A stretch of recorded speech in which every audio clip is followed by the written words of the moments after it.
ശൂരനാട് വിപ്ലവത്തിൻ്റെ കാണാപ്പുറങ്ങളെന്ന് പറയുന്ന പുസ്തകത്തിൽ പരാമർശിക്കുന്ന തിരുക്കൊച്ചിയുടെയും പിന്നെ കേരളത്തിൻ്റെയും സംസ്ഥാന രൂപീകരണത്തിന് ശേഷം കേരളത്തിൻ്റെയും ആദ്യത്തെ IG ആയി വന്ന ചന്ദ്രശേഖരൻ നായർ, അദ്ദേഹം ശൂരനാട് വിപ്ലവത്തെക്കുറിച്ച് അതിൻ്റെ ആത്മകഥയിലെ ഒരു ഭാഗത്തൊരു പരാമർശം നടത്തുന്നുണ്ട്. ആ പരാമർശം നടത്താനിടയായ സാഹചര്യവും പോലീസിൻ്റെ മനോഭാവം, ഉദ്യോഗസ്ഥന്മാരുടെ മനോഭാവം, ഇതൊക്കെ ഈ ശൂരനാട് സംഭവമായിട്ട് ബന്ധപ്പെട്ടിരിക്കുകയാണ്. അപ്പോൾ അതുകൊണ്ട് ഞങ്ങൾ ഈ പ്രസിദ്ധീകരിക്കുന്ന പുസ്തകങ്ങൾ കാലിക പ്രാധാന്യമുള്ളതല്ല, സർവ്വകാലിക പ്രാധാന്യമുള്ളതാണെന്ന് ഞങ്ങൾ പറയും. ഒരു അവകാശവാദമാണെന്ന് ഞങ്ങൾ പ്രസാദകരനത് പറയുമ്പോൾ നിങ്ങൾ വിചാരിക്കും ഇവ ആത്മപ്രശംസ പറയാൻ വന്നിട്ട് പോകണമെന്നല്ല. ആത്മപ്രശംസയെല്ലാം പുസ്തകം വായിച്ചു നോക്കണം. നമുക്കതല്ലേ പറയാൻ പറ്റും. നമ്മൾ ഞാൻ ആത്മപ്രശംസയാണോ പറയുന്നത്, ഞങ്ങളുടെ പ്രസാദന സ്ഥാപനത്തെക്കുറിച്ച് ഇങ്ങനെ വേണ്ടാതീനം പറയുകയാണെങ്കിൽ പിന്നെ അത് പൊലിപ്പിച്ച് പറയുകയാണോ ഇല്ലേ എന്നുള്ളത് നിങ്ങൾ പരിശോധിക്കേണ്ടത് പുസ്തകം വായിച്ചിട്ടാണ്. ഈ 949 ഡിസംബർ 31 രാത്രി മീൻ പിടിക്കാൻ പോയതാണ് ഈ പ്രശ്നം ഉണ്ടായത്. ശൂരനാട് സംഭവത്തിൻ്റെ ബാക്കി അവിടെ നിൽക്കട്ടെ. ആ 949 ഡിസംബറിലാണ് അത്യത്ഭുതകരമായിട്ട് ബാബറി പള്ളിക്കകത്തൊരു രാമവിഗ്രഹം പൊന്തി വന്നത്. പരസ്പര ബന്ധമൊന്നുമില്ല, പക്ഷേ ഇപ്പോൾ അതിന് വളരെ പ്രാധാന്യമുണ്ട്. നമ്മളിപ്പോൾ തിരിഞ്ഞു നോക്കുമ്പോൾ ഇപ്പോൾ അതിന് വളരെ പ്രാധാന്യമുണ്ട്. 950 ജനുവരിയിലാണ് ആ പ്രശ്നം ഇവിടെയും അവിടെയും ഉണ്ടാകുന്നത്. 50 ജനുവരിയിലാണ് ശൂരനാട്ടെ ഈ കലാപവും അടിയും കൊലപാതകവും വെടിവെപ്പുമൊക്കെ നടക്കുന്നത്. 50 അവിടെ കോടതി കേസ് വരുന്നതും ഇങ്ങനെ ഒരു രാമവിഗ്രഹം പ്രത്യക്ഷപ്പെട്ടു എന്ന കാര്യം അന്നത്തെ UP മുഖ്യമന്ത്രിയായിരുന്ന ഗോവിന്ദ് വല്ലഭ് പന്ത് ജവഹർലാൽ നെഹ്റുവിനെ വിളിച്ചറിയിക്കുന്നതും അതെടുത്ത സരയുവിലേക്ക് എറിയൂ എന്ന് നെഹ്റു പറഞ്ഞതും അത് കേൾക്കാത്ത അദ്ദേഹം നമ്മുടെ തൊട്ടപ്പുറത്തുകാരനായ കായംകുളത്തുകാരനായ KK നായരോട്, അദ്ദേഹം അന്ന് ഫൈസാബാദ് കളക്ടറായിരുന്നു, ഫൈസാബാദ് ജില്ലാ കളക്ടറായിരുന്നു കായംകുളത്തുകാരനായ KK നായർ. അദ്ദേഹം അത് അവിടെ വച്ച് ഒരു ദിവസം വച്ച് താമസിപ്പിച്ചു. ആ ഒരു ദിവസം എന്ന് പറഞ്ഞത് നിർണായകമായിരുന്നു. കാരണം ആ സമയം ഒരു ദിവസം വെച്ച് താമസിപ്പിച്ചതിൻ്റെ കാരണം അവിടുത്തെ ഒരു വിശ്വാസിക്ക് അലഹബാദ് ഹൈക്കോടതിയിൽ ഒരു കേസ് ഫയൽ ചെയ്യാനുള്ള സമയം കിട്ടുന്നതിന് വേണ്ടിയിട്ടാണ്. സ്റ്റാറ്റസ് കോ മെയിൻറ്റെയിൻ ചെയ്യണം എന്ന് വെച്ചാൽ തൽസ്ഥിതി തുടരണമെന്ന് ആവശ്യപ്പെട്ടുകൊണ്ടാണ് അലഹബാദ് ഹൈക്കോടതിയിൽ കേസ് വന്നത്. അപ്പോൾ തർക്കം നിൽക്കുന്നതിനാൽ തൽസ്ഥിതി തുടരട്ടെ എന്ന് കോടതി വിധിച്ചപ്പോൾ വിഗ്രഹം അവിടെ ഇരിക്കട്ടെ എന്നായി സംഭവം. അതാണ് അവിടെ ഇരുന്ന് ഇങ്ങനെ പെരുകി വളർന്നു വന്ന് ഡിസംബർ 6-ാം തീയതി 992 ഡിസംബർ 6-ാം തീയതി ആ പള്ളിയുടെ മേൽക്കൂര പൊളിയാനിടയായത്. ഈ ജനുവരി 22 അവിടെ ഒരു പ്രാണപ്രതിഷ്ഠ നടക്കാനുള്ള സാഹചര്യം ഉണ്ടായത് ഈ 949 ഡിസംബർ 31 അവിടെ സംഭവിച്ച കാര്യമാണ്. അതേ സന്ദർഭത്തിലാണ് ഇവിടെയും ഒരു കാര്യം സംഭവിക്കുന്നത്. അത് കേരളത്തെയാകെ മാറ്റിമറിച്ച പോലീസിൻ്റെ ക്രൂരമായ, ജന്മിത്തത്തിൻ്റെ ക്രൂരമായ, ഉദ്യോഗസ്ഥ വൃന്ദത്തിൻ്റെ ക്രൂരമായ, അതേപോലെ അന്നത്തെ രാഷ്ട്രീയ നേതൃത്വത്തിൻ്റെയും ജനവിരുദ്ധമായ മനോഭാവം വെളിച്ചത്ത് കൊണ്ടുവരാൻ സഹായിക്കുന്ന തരത്തിലുള്ളതായിരുന്നു ആ വിപ്ലവം. വിപ്ലവം എന്ന് വേണമെങ്കിൽ പറയാമെന്നുള്ളതേ ഉള്ളൂ. നമ്മളിത് സംസാരിക്കുന്ന ഈ സമയത്ത് വേറെ ചില കാര്യങ്ങളും കൂടെ ഓർത്തിരിക്കേണ്ടതുണ്ട്. ഇപ്പോൾ പുസ്തകം പരിചയപ്പെടുത്തലാണ് എൻ്റെ ദൗത്യമെങ്കിലും എനിക്ക് മുമ്പ് വേറൊരു ചക്കമടൽ തന്നിട്ടുണ്ട്. ചക്കമടലെന്ന് പറയുന്നത് ഈ പഴയ കൃഷിക്കാർ തൊഴുത്തിൽ നിന്ന് കെട്ടുപിടിച്ച് ചാടിപ്പോകുന്ന എരുമയെ തിരിച്ച് തൊഴുത്തി കയറ്റുന്നത് എങ്ങനെയാണ്? ചക്കമടൽ കാണിച്ചാണ്. ഈ കാണിച്ചാൽ ചുമ്മാ ഇങ്ങ് വന്നോളൂ. അതേപോലെ എനിക്ക് വാതുറക്കാതെ സംസാരിക്കാനുള്ള വിഷയമാണ് ഈ സാമൂഹ്യ മുന്നേറ്റം എന്നുള്ള വിഷയം തന്നിരിക്കുന്നത്. അത് ഞാൻ അധികം ഒന്നും സംസാരിക്കില്ല, കാരണം ഒരു സമയത്തിൻ്റെ ഒരു പരിമിതിയുണ്ട്, ഒരുപാട് സംസാരിക്കാനുമുണ്ട്. നമ്മൾ ഈ യോഗം ചേരുന്ന സന്ദർഭം എന്താ? കേരളത്തിൻ്റെ ചരിത്രത്തിൽ നിർണായകമായ സ്വാധീനം ചെലുത്തുകയോ മാറ്റങ്ങൾ ഉണ്ടാക്കുകയോ ചെയ്ത പ്രധാനപ്പെട്ട ചില സംഭവങ്ങളുടെ ശതാബ്ദിയും കൂടിയാണ്. പ്രധാനപ്പെട്ട ചില സംഭവങ്ങളുടെ ശതാബ്ദിയാണ്. അതിലൊന്ന് ഏറ്റവും ദാരുണമായ കുമാരനാശാൻ്റെ നിര്യാണമാണ്. 100 വർഷം തികയുന്നു. തൊട്ടപ്പുറത്ത് പല്ലന ആറ്റിൽ വെച്ചാണ് അദ്ദേഹത്തിന് അപകടം പറ്റുന്നത്. മറ്റൊന്ന് തൊട്ട് തെക്ക് അല്പം ചവറയിൽ പന്മനയിൽ ഒരാൾ കുടികൊള്ളുന്നുണ്ട്. അത് ചട്ടമ്പി സ്വാമിയുടെ സമാധി ശതാബ്ദിയും കൂടിയാണ് 2024.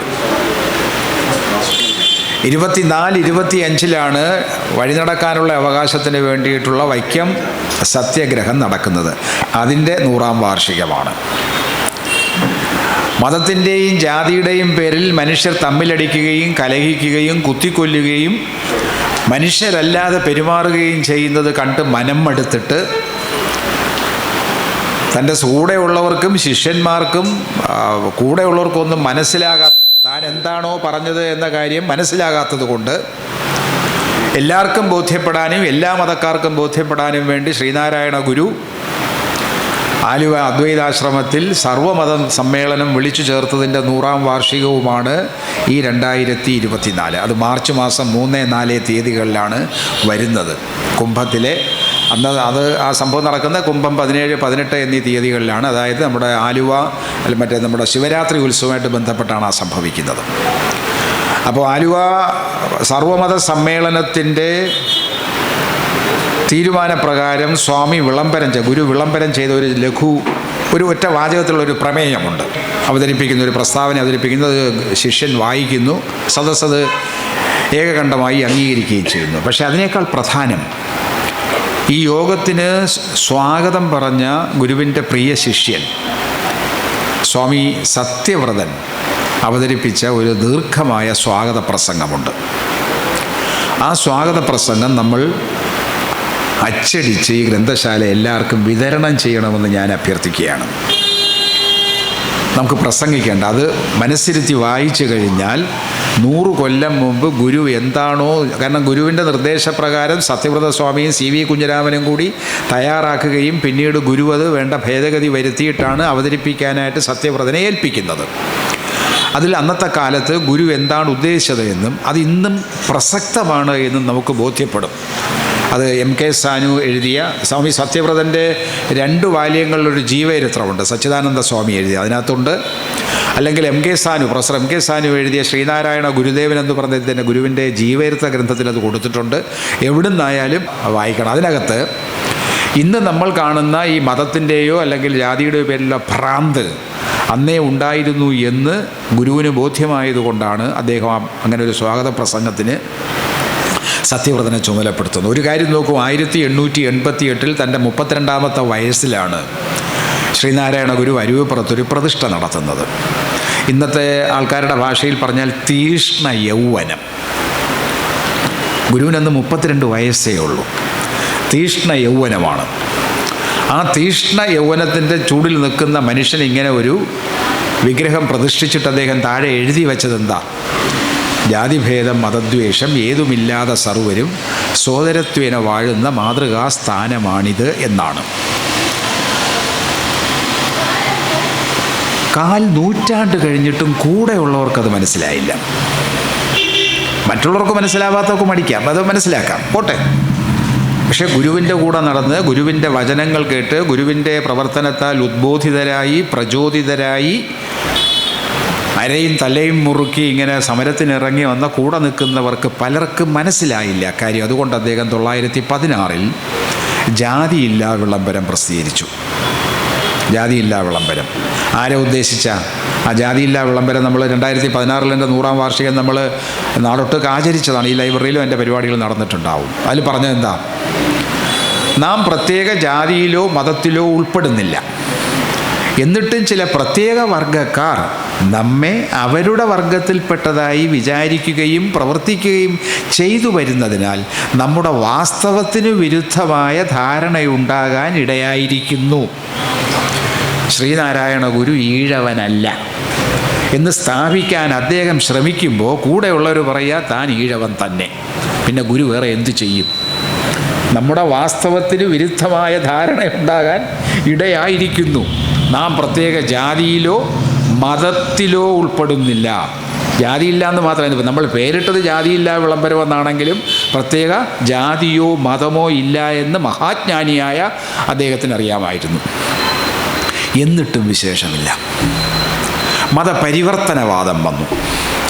ചിലർ പറഞ്ഞു നമുക്ക് സിഖ് മതത്തിൽ ചേരാം.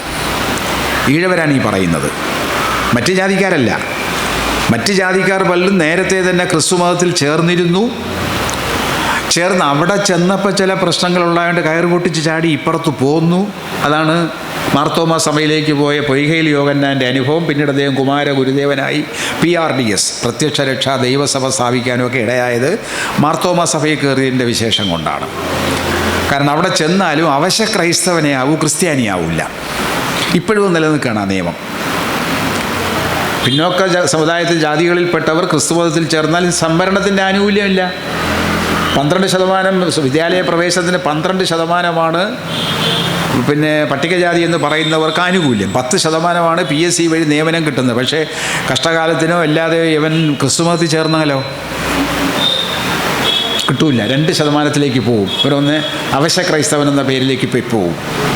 ഒരു മാസം മുമ്പ് എനിക്കൊരു വില്ലേജ് ഓഫീസിലൊരു അനുഭവം ഉണ്ടായി. എൻ്റെ ഒരു സ്വകാര്യ ആവശ്യത്തിന് വേണ്ടി വില്ലേജ് ഓഫീസിൽ ചെല്ലുമ്പോൾ അവിടെ ഒരു തർക്കം നടക്കുകയാണ്. വില്ലേജ് ഓഫീസറും കൂടെ നിൽക്കുന്ന 2 പേര്. ആ കൂടെ നിൽക്കുന്നവർക്ക് എന്നെ അറിയാം, എനിക്ക് അവരെയും അറിയാം. പക്ഷേ ഞാൻ പരിചയമില്ലാത്ത പോലെയൊക്കെ നിന്നു. പ്രശ്നം, ഒരു പെൺകുട്ടിക്ക് ജാതി സർട്ടിഫിക്കറ്റ് വേണം, പട്ടികജാതിയാണെന്നുള്ള സർട്ടിഫിക്കറ്റ് വേണം. സർട്ടിഫിക്കറ്റ് കൊടുക്കാൻ വിഷമിക്കുന്നു വില്ലേജ് ഓഫീസർ. കാരണം എന്താ? വീട്ടിലുള്ള മറ്റെല്ലാവരും പള്ളിയിൽ ചേർന്നവരാണ്. ഈ കുട്ടി പള്ളിയിൽ ചേർന്നിട്ടില്ല. പള്ളിയുടെ മാമോദീസയൊക്കെ രജിസ്റ്റർ, പള്ളി രജിസ്റ്ററിലെ കുട്ടിയുടെ പേരില്ല. അത് വാങ്ങിക്കൊണ്ട് കൊടുത്തിട്ടുണ്ട്. ബാക്കി എല്ലാവരും ക്രിസ്ത്യാനികളാണ്. അപ്പോൾ ഈ കുട്ടിക്ക് പട്ടികജാതി എന്നുള്ള മറ്റേ സർട്ടിഫിക്കറ്റ് വേണം. ഈ പോയ പൊതുപ്രവർത്തകനാണ് ഞാൻ, എനിക്കറിയുന്ന വാദിക്കുന്നയാൾ പൊതുപ്രവർത്തകൻ. തർക്കിച്ചു, വില്ലേജ് ഓഫീസർ കൊടുക്കില്ലെന്ന്. അവസാനം വില്ലേജ് ഓഫീസർ പറഞ്ഞ കാര്യമാണ് എനിക്ക് ഗുരുവിനെക്കുറിച്ച് വീണ്ടും ഓർക്കാനിടയായത്. ഈ കുട്ടി ഏതെങ്കിലും അമ്പലത്തിൽ നിന്ന് ഇറങ്ങി വരുന്ന ഒരു പടം നിങ്ങൾ കൊണ്ടുപോവാ, 4 പേര് കാണട്ടെ ഹിന്ദു ആണെന്ന്. അപ്പോൾ അമ്പലത്തിൽ പോയാൽ ഹിന്ദു ആകും, അവിടെ പരമദുഷ്ടന്മാരും പോകുന്നുള്ളതിന് നമുക്കറിയാം. പരമദുഷ്ടനായാലും കുഴപ്പമില്ല, അമ്പലത്തിൻ്റെ പടിയിറങ്ങി വന്നു കഴിഞ്ഞാൽ അവൻ ഹിന്ദുവാണ്. അപ്പോൾ ആ ഒരു മനോഭാവം നോക്കണം. അപ്പോൾ ഗുരു 100 കൊല്ലം മുമ്പ് അല്ലെങ്കിൽ 110 കൊല്ലം മുമ്പ് പറഞ്ഞതിൻ്റെ പ്രസക്തി എന്താണ്? ക്രിസ്തുമതത്തിൽ ചേർന്നവർക്ക് തിരുവിതാംകൂറിൽ പ്രത്യേക സൗകര്യങ്ങൾ അന്ന് കൊടുത്തിരുന്നു. അങ്ങനെ പ്രത്യേകിച്ച് 1894 1-ാം വിദ്യാഭ്യാസ കോഡ് വന്നപ്പോൾ 4-ാം ക്ലാസ് വരെയുള്ള വിദ്യാഭ്യാസം 9 ജാതികൾക്ക് സൗജന്യമാക്കി. അന്നത് OBC എന്നല്ല, അത് പിന്നെ അതർ ബാക്ക്വേഡ് കമ്മ്യൂണിറ്റി എന്നാണ് പറഞ്ഞത്. കുറവർ, പരതരപ്പ് എന്നൊക്കെ പറഞ്ഞ 9 ജാതിക്കാർ. അവർക്ക് 4-ാം ക്ലാസ് വരെ സൗജന്യം. അവർ ക്രിസ്തുമതത്തിൽ ചേർന്നാലും സൗജന്യം. അപ്പോൾ സവർണന്മാർ പറഞ്ഞു ഇവർ ക്രിസ്തുമതത്തിൽ ചേർന്നാൽ കൊടുക്കാൻ പാടില്ല. എന്നാൽ അവർ ഹിന്ദുമതത്തിലാണോ? അല്ല, ഇവരെ ഹിന്ദുവായിട്ട് അംഗീകരിക്കില്ല. പക്ഷേ ക്രിസ്തുമതത്തിൽ ചേർന്ന് കഴിഞ്ഞാൽ മറ്റുള്ളവർക്ക് കിട്ടുന്ന ആനുകൂല്യം കിട്ടുകയുമില്ല. 1905 ഇത് പരിഷ്കരിച്ചാണ് ഏത് ജാതിയിൽപ്പെട്ടാലും ഏത് മതത്തിൽപ്പെട്ടാലും 4-ാം ക്ലാസ് വരെയുള്ള വിദ്യാഭ്യാസം സൗജന്യമാക്കിയതും 5, 6, 7 ക്ലാസ്സുകളിൽ ഫീസ് വേണമെന്നൊക്കെ പറഞ്ഞതും. അങ്ങനെ 4-ാം ക്ലാസ് വരെയുള്ള വിദ്യാഭ്യാസം സൗജന്യമാക്കിയപ്പോഴാണ് അയ്യങ്കാളിക്ക് ഒരു കൊച്ചിൻ്റെയും കൈയും പിടിച്ചുകൊണ്ട് പള്ളിക്കൂടത്തിൽ പോയി കൊടുക്കഡ്മിഷൻ എന്ന് പറയേണ്ടതായി വന്നത്. പക്ഷേ ക്രിസ്തുമതത്തിൽ ചേർന്ന് കഴിഞ്ഞാൽ ചില ആനുകൂല്യങ്ങൾ സർക്കാർ കൊടുത്തു. അതിൽ പ്രധാനപ്പെട്ട ഒന്നാണ് വൈക്കം സത്യാഗ്രഹത്തിനിടയാക്കിയ ഒരു കാര്യം. വൈക്കം സത്യാഗ്രഹത്തിൻ്റെ 4 ചുറ്റുമുള്ള വഴികളിലൂടെ സഞ്ചാര സ്വാതന്ത്ര്യം സവർണർക്ക് മാത്രമായിരുന്നു. പിന്നീട് പടിഞ്ഞാറേ നടയിലുള്ള സഞ്ചാരം ക്രിസ്തുമതക്കാർ, ഇസ്ലാം വിശ്വാസികൾ, പിന്നെ സവർണർ അവർക്കും സഞ്ചരിക്കാം. ശ്രീനാരായണ ഗുരുവിനോ ചട്ടമ്പി സ്വാമി അയ്യങ്കാളിക്കോ അതുവഴി പോകാൻ പാടില്ല. ഇതര മതസ്ഥർക്കും സവർണർക്കും പടിഞ്ഞാറേ നടയിൽ കൂടെ നടക്കാം. ഈഴവരാതി പിന്നോക്ക ജാതിക്കാർക്ക് അതുവഴി നടക്കാൻ പാടില്ല. അതാണ് വിവേചനം. അതുകൊണ്ടാണ് അവിടെ ആ തീണ്ടൽ പലക എടുത്ത് കളഞ്ഞിട്ട് സമരത്തിലേക്ക് പോകണമെന്ന് പറഞ്ഞത്. അപ്പോൾ ക്രിസ്തുമതത്തിൽ ചേർന്നാൽ ആനുകൂല്യങ്ങൾ കിട്ടും, ഹിന്ദുമതത്തിൽ നിന്ന് കഴിഞ്ഞാൽ ഉണ്ടാവില്ല എന്നുള്ളതുകൊണ്ട് പലരും മതം പരിവർത്തനത്തെക്കുറിച്ച് ചർച്ച ചെയ്തു. അതിൽ CV കുഞ്ഞിരാമനെ പോലുള്ള ആൾക്കാർ പറഞ്ഞു നമുക്ക് ആദ്യം ബുദ്ധമതത്തിൽ ചേരാമെന്ന് പറഞ്ഞു. പിന്നീട് 30കളായപ്പോൾ അദ്ദേഹം പറഞ്ഞു നമുക്ക് ക്രിസ്തുമതത്തിൽ ചേരാം. ചേർത്തലുള്ള ചില ആൾക്കാർ സിഖ് മതത്തിൽ ചേർന്നു. നെയ്യാറ്റിൻകര താലൂക്കിൽ ചില വീടുകളിൽ കുടുംബങ്ങളിൽ ക്രിസ്ത്യാനികളും ഹിന്ദുക്കളും ഉണ്ട്. ഒരേ കുടുംബത്തിനകത്ത് തന്നെ സഹോദരങ്ങളിൽ ചിലത് ക്രിസ്തുമതത്തിൽ ചേർന്നിരിക്കുന്നു, ചിലർ പിന്നെ ക്രിസ്തുമതത്തിൽ ചേരാതെ, ഹിന്ദു എന്ന് ഞാൻ പറയുന്നത്, ചേരാതെ നിൽക്കുന്നു. അങ്ങനെ മറ്റ് മതങ്ങളിലേക്ക് ചേർന്ന് കഴിഞ്ഞാൽ ആനുകൂല്യം കിട്ടും, മറ്റേ മനുഷ്യനെന്നുള്ള അംഗീകാരം കിട്ടുമെന്നുള്ള ചർച്ച കൊടുമ്പിരി കൊണ്ടുവരുമ്പോഴാണ് ഈ മതം എന്താണെന്നതിനെക്കുറിച്ചുള്ള ചർച്ച ഗുരു തുടങ്ങി വയ്ക്കുന്നത്. എന്താണ് മതം? CV കുഞ്ഞിരാമനുമായിട്ടുള്ള ദീർഘമായൊരു സംഭാഷണമുണ്ട്. അത് CV കുഞ്ഞിരാമൻ്റെ തെരഞ്ഞെടുത്ത ലേഖനങ്ങളെന്ന് പറഞ്ഞൊരു പുസ്തകത്തിൽ അത് ഉൾപ്പെടുത്തിയിട്ടുണ്ട്. അതിൽ അദ്ദേഹം ചർച്ച ചെയ്യുന്നു. അദ്ദേഹം പറയുന്നുണ്ട്, ക്രിസ്തു മതം പോലെയോ ഇസ്ലാം മതം പോലെയോ ഒരു മതം ഇന്ത്യയിലില്ല. അപ്പോൾ CV കുഞ്ഞിരാമൻ ചോദിക്കുന്നു, ബുദ്ധമതമോ? അദ്ദേഹം പറഞ്ഞത്, ബുദ്ധമതം അതാണോ? അത് അഷ്ടാംഗ മാർഗമാണ്, ഒരു ദർശനം മാത്രമാണ്. ഇന്ത്യയിലുള്ളത് ദർശനമാണ്. ചർച്ച ചെയ്യേണ്ടത് പ്രപഞ്ച വീക്ഷണത്തെക്കുറിച്ചാണല്ല, പ്രത്യേകിച്ച് മതം എന്നൊരു സങ്കല്പം ഇന്ത്യക്കാർക്കില്ല. വിദേശികൾ ഇന്ത്യയിലേക്ക് വന്നവർ ഇന്ത്യക്കാരെ വിളിച്ച പേരാണ് ഹിന്ദു എന്നുള്ളത്. അതൊരു മതമല്ല. ഇത് ഞാൻ പറയുന്നതല്ല, ഗുരു പറയുന്നതാണ്. 100 കൊല്ലം മുമ്പ് അല്ലെങ്കിൽ 110 കൊല്ലം മുമ്പ് ഗുരു പറഞ്ഞ കാര്യമാണ്. ഹിന്ദു എന്ന് പറയുന്നത് ഇന്ത്യക്കാരെ മറ്റ് നാട്ടുകാർ നിങ്ങൾ എന്നെ കാർത്തികൻ എന്നാണ് വിളിക്കുന്നത്. എനിക്കറിയുന്ന ആൾക്കാർ വേറെ ചില പേര് വിളിക്കുന്നുണ്ട്. ഞാൻ എന്നെ ഇങ്ങനെ വിളിക്കണമെന്ന് നിങ്ങൾ പറഞ്ഞാൽ നിങ്ങളങ്ങനെ വിളിക്കുമോ? അപ്പോൾ എൻ്റെ പേരെന്താണ്? നിങ്ങൾ വിളിക്കുന്നതാണ്, മറ്റുള്ളവർ വിളിക്കുന്നതാണ് ഒരാളിൻ്റെ പേര്. അപ്പം നമ്മുടെ നാട്ടുകാരെ മറ്റുള്ളവരെന്ത് വിളിച്ചു? നമ്മൾ ശ്രീലങ്കക്കാരെ വിളിക്കുന്നത് എന്തെന്നാ? ഇപ്പം ശ്രീലങ്കയിൽ നിൽക്കും. പണ്ട് സിംഹളരെന്നൊക്കെയാണ് വിളിച്ചിരുന്നത്. ഗുരു പറയുന്നത് സിംഹളന്മാരെന്നാണ്. അപ്പോൾ പേരിട്ട് വിളിച്ചത് വിദേശികളാണ് പേരിട്ട് വിളിച്ചത്. പ്രാചീന പേർഷ്യക്കാർ ഇന്ത്യയിൽ വന്നപ്പോൾ അവരുടെ ഭാഷയിൽ സകാരമില്ല. അവരതിന് പകരം ഹകാരമാണ് ഉപയോഗിക്കുന്നത്. അപ്പോൾ അവർ സിന്ധുവിനെ എന്ത് വിളിച്ചു? ഹിന്ദു എന്ന് വിളിച്ചു. അത് കഴിഞ്ഞ് അലക്സാണ്ടറുടെ കാലത്ത് ഇന്ത്യ ആക്രമിച്ചു വന്ന ഗ്രീക്കുകാർ, അവരുടെ ഭാഷയിൽ ഹകാരമില്ല, അവർക്ക് ഇകാരമേ ഉള്ളൂ. അവർ ഹിന്ദു എന്ന് വിളിച്ചു. ഇന്ത്യയിലേക്ക് കച്ചവടത്തിന് വന്ന ചൈനക്കാരോ അവർ ഇൻ തു എന്ന് വിളിച്ചു. അത് മോണോസിലബിക്കാണ് ചൈനീസ് ലാംഗ്വേജ്. ഓരോ വാക്ക് ഒരു ഉച്ചാരണം, ഇൻ തു. അപ്പോൾ നോക്കൂ, നമ്മളെ പണ്ടൊക്കെ നാട്ടുകാർ എന്തെല്ലാം തെറിയാ വിളിച്ചിരുന്നേ. ചിലർ ഹിന്ദു എന്ന് വിളിച്ചു, ചിലർ സിന്ധു എന്ന് വിളിച്ചു. പിന്നെ നമ്മളിപ്പോൾ ഭാരതീയർ എന്ന് വിളിക്കണമെന്ന് ആവശ്യപ്പെടുന്നു.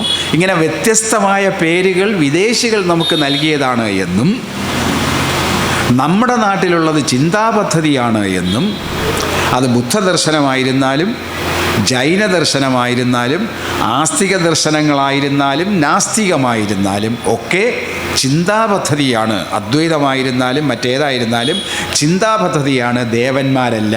ഗുരു പറയുന്നു, ഇവിടെയുള്ള ദേവകൾ ജാതി ദേവതകളാണ്.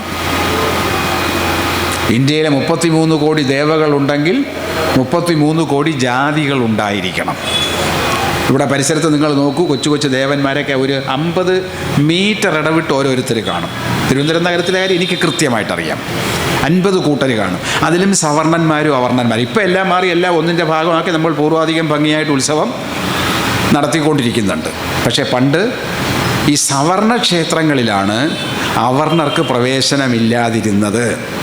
അപ്പോൾ സവർണ ക്ഷേത്രങ്ങളിൽ അവർണർക്ക് പ്രവേശനമില്ലാത്തതുകൊണ്ടാണ് ഗുരു അവിടെ അവർണർക്ക് വേണ്ടി വേർച്ച്, അല്ലെങ്കിൽ ആർക്ക് വേണ്ടിയും വന്ന് പ്രാർത്ഥിക്കാവുന്ന, മേൽക്കൂരയില്ലാത്ത, ആരും കണ്ടാൽ മോഹിച്ചു പോകാത്ത ഒരു കല്ലെടുത്ത് വച്ച്, ഇതാ വിഗ്രഹമാണ്, ഇതാ ശിവൻ, നിർഗുണനും നിരാകാരനും നിരാമയനുമായ ശിവൻ, ഇത്രയേ ഉള്ളൂ എന്ന് നാട്ടുകാർക്ക് കാണിച്ചു കൊടുക്കാൻ വേണ്ടി അദ്ദേഹം ചെയ്തത്. പിന്നീട് അതിൽ നിന്നൊക്കെ മാറി. കാരണം ഈ അദ്ദേഹം പിന്നെ ഒരു ഘട്ടത്തിൽ പറയുന്നുണ്ട്, ഞാൻ വിഗ്രഹം സ്ഥാപിച്ചു കഴിഞ്ഞാൽ ആൾക്കാർ അന്ധവിശ്വാസികളാവും, അനാചാരങ്ങളുടെ പിന്നാലെ. അതുകൊണ്ട് നമുക്കിനി അത് വേണ്ട, കെടാവിളക്ക് മതി, വെളിച്ചം പകരട്ടെ, വിദ്യാലയങ്ങൾ മതി, നിങ്ങൾ കർമ്മനിരതരാകൂ എന്ന് അദ്ദേഹം പറയുന്നുണ്ട്. വാക്ശുദ്ധി, പഞ്ചശുദ്ധി വേണമെന്ന് അദ്ദേഹം പറഞ്ഞത്. ഈ തിരുവനന്തപുരം വർക്കല ശിവഗിരിയിലേക്കുള്ള തീർത്ഥാടനം നടക്കുന്ന സമയത്ത് കോട്ടയത്ത് വെച്ച് അദ്ദേഹത്തിൻ്റെ ശിഷ്യന്മാരെല്ലാം കൂടി കണ്ട് ചോദിച്ചപ്പോൾ പറഞ്ഞു, നിങ്ങൾ എങ്ങനെ അങ്ങോട്ട് പോകണം, ചുമ്മാ അങ്ങ് പോവുകയാണോ? അന്ന് 3 അണ മതി. എത്ര? 3 രൂപ. കോട്ടയത്തിന് ഇവിടെ എത്തി കഞ്ഞിയും കുടിച്ച് തിരിച്ചു പോകാനായിട്ട് 3 രൂപ മതി, അത്രയും മതി, ആർഭാടം പാടില്ല എന്ന് പറഞ്ഞു. നിങ്ങൾ എന്തിനാ പോണത്? എങ്ങനെയാ പോണത്? പഞ്ചശുദ്ധി, ബുദ്ധ ദർശനത്തിൽ പറയുന്ന പോലെ പഞ്ചശുദ്ധി, ശരീരശുദ്ധി, വാക്ശുദ്ധി, വസ്ത്രശുദ്ധി, ആഹാരശുദ്ധി, അങ്ങനെ 5 ശുദ്ധിയെക്കുറിച്ച് പഞ്ചശുദ്ധീകരിച്ച് വേണം പോകാൻ. ശരി, പോയിട്ട് നിങ്ങൾ അവിടെ എന്താ ചെയ്യണേ? അതിന് അഷ്ടാംഗമാർഗം അദ്ദേഹം ഉപദേശിച്ചു. ബുദ്ധഭിക്ഷുക്കളെ പോലെ 8 കാര്യങ്ങൾ നിങ്ങൾ നേടണം. വിദ്യാഭ്യാസം, കൃഷി, കച്ചവടം, വ്യവസായം, സാങ്കേതിക വിദ്യ, ഈശ്വരവിശ്വാസം, ഇങ്ങനെയുള്ള 8 കാര്യങ്ങൾ നേടാനാണ് നിങ്ങളവിടെ പോകുന്നത്. വെള്ളത്തുണി മഞ്ഞൾപ്പൊടിയിൽ കലക്കി മുക്കി ഉണക്കി ഉടുത്തോണ്ട് പോകണം. അത് കഴിഞ്ഞ് തിരിച്ചു വരുമ്പോൾ അത് കഴുകിയെടുത്താൽ വീണ്ടും വെള്ള തുണിയായിട്ട് ഉപയോഗിക്കാൻ പറ്റും. അല്ലാതെ ആർഭാടം പാടില്ല, മഞ്ഞ പട്ടുണ്ടാക്കേണ്ട എന്നൊക്കെ പറഞ്ഞാണ് വിട്ടത്. അപ്പോൾ അത്തരത്തിലുള്ള ഒരു മാനവികതയുടെ സമഗ്രമായ ഒരു സംഭാവം ഒരു ഭാഗത്ത് നടക്കുമ്പോൾ, ഇതേ കാലഘട്ടത്തിൽ തന്നെയാണ് തിരുവനന്തപുരത്തെ യൂണിവേഴ്സിറ്റി കോളേജിലെ കുട്ടികൾ സമരം ചെയ്തത് ഫീസ് വർധനയ്ക്കെതിരായിട്ട്. ഇതേ കാലഘട്ടത്തിൽ തന്നെയാണ് മലബാറിൽ 1921 കർഷക കലാപം നടക്കുന്നത്. അത് ജന്മിത്തം അവസാനിപ്പിക്കാനുള്ളതല്ല, ജന്മിമാർ കൊടുത്തിരിക്കുന്ന പാട്ടം അല്ലെങ്കിൽ മേൽപ്പാട്ടം കൊടുക്കരുത്, അല്ലെങ്കിൽ പാട്ടം കൈമാറ്റം ചെയ്യരുത്. ജന്മിത്തം അവസാനിപ്പിക്കാൻ വേണ്ടി പറയുന്നില്ല. കൃഷിഭൂമി കർഷകൻ എന്നുള്ള മുദ്രാവാക്യം അന്ന് വയ്ക്കുന്നില്ല മലബാറിൽ. തുടർന്ന് എത്രയോ സമരങ്ങൾ കേരളത്തിൽ നടന്നു. 24 വൈക്കം സത്യാഗ്രഹം, 24-25 വൈക്കം സത്യാഗ്രഹം, 31-32 ഗുരുവായൂർ സത്യാഗ്രഹം. വൈക്കം സത്യാഗ്രഹം സഞ്ചാര സ്വാതന്ത്ര്യത്തിനു വേണ്ടിയും ഗുരുവായൂർ സത്യാഗ്രഹം ക്ഷേത്രപ്രവേശനത്തിനു വേണ്ടിയും. അത് വിജയിച്ചില്ല. വൈക്കം സത്യാഗ്രഹം ഭാഗികമായി വിജയിച്ചു എന്ന് പറയും. ഭാഗികമെന്ന് ഞാൻ പറയാൻ കാരണം, ഒത്തുതീർപ്പാകുമ്പോൾ ഒത്തുതീർപ്പിൻ്റെ ഫലമായിട്ട് ക്ഷേത്രത്തിൻ്റെ ചുറ്റുമുള്ള എല്ലാ വഴികളിലൂടെയും എല്ലാ ജാതി മതസ്ഥർക്കും സഞ്ചരിക്കാമെന്ന് ഉത്തരവിട്ടു, ഓർഡർ ഇറക്കി. പക്ഷേ എങ്ങനെയാണ്? നിലവിലുള്ള മതിലിൻ്റെ 50 അടി മാറി പുതിയ മതിൽ കെട്ടി ആ മതിലിൻ്റെ വെളിയിൽ കൂടി സഞ്ചരിക്കാം. നിലവിലുള്ള മതിലിന് ചുറ്റുമല്ല സഞ്ചരിക്കാവുന്നത്, നിലവിലുള്ള മതിലിൻ്റെ അപ്പുറത്ത് 50 അടി മാറി പുതിയ മതിൽ കെട്ടി അതിൻ്റെ ചുറ്റും സഞ്ചരിക്കാം. എന്തായാലും സഞ്ചരിക്കാനുള്ള അവകാശം കിട്ടിയല്ലോ സ്വാധീനം. പക്ഷേ ഗുരുവായൂർ സത്യാഗ്രഹമോ കിട്ടിയില്ല. പക്ഷേ 36 തിരുവിതാംകൂറിൽ കിട്ടി. 31 ഗുരുവായൂർ സത്യാഗ്രഹം കഴിഞ്ഞതിന് ശേഷം മന്നത്ത് പത്മനാഭൻ നടത്തുന്ന ഒരു പ്രസംഗമുണ്ട്.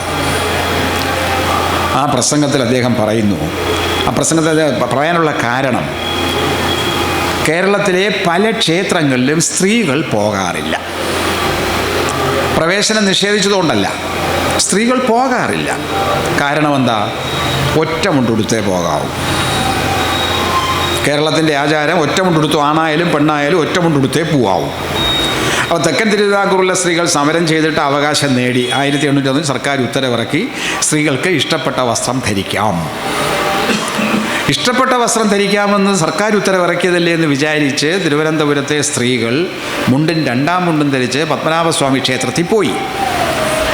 അപ്പോൾ മേൽശാന്തിയും തന്ത്രിയും കൂടെ പറഞ്ഞു പറ്റൂല, രാജ ഉത്തരവ് വെളിയിലേറും, മതിലിന് വെളിയിലെ ഉത്തരവ് നടപ്പാക്കാൻ പറ്റൂ, ഇവിടെ പറ്റൂല. തർക്കമായി, ബഹളമായി, കയ്യാങ്കളിയുടെ വക്കത്ത് വരെ എത്തി. അപ്പോൾ അന്ന് പത്രാധിപരായിരുന്ന സ്വദേശാഭിമാനി ഒരു ലേഖനം എഴുതി തൻ്റെ പത്രത്തിൽ. ആ പത്രത്തിൽ അദ്ദേഹം പറഞ്ഞത്, ആ ലേഖനത്തിൽ അദ്ദേഹം പറയുന്നത്, പരിഷ്കൃത രാജ്യമെന്ന് സംസ്കാര സമ്പന്നമെന്ന് വിശേഷിപ്പിക്കപ്പെടുന്ന തിരുവിതാംകൂർ സംസ്ഥാനത്തിന് ഇത് ഭൂഷണമല്ല.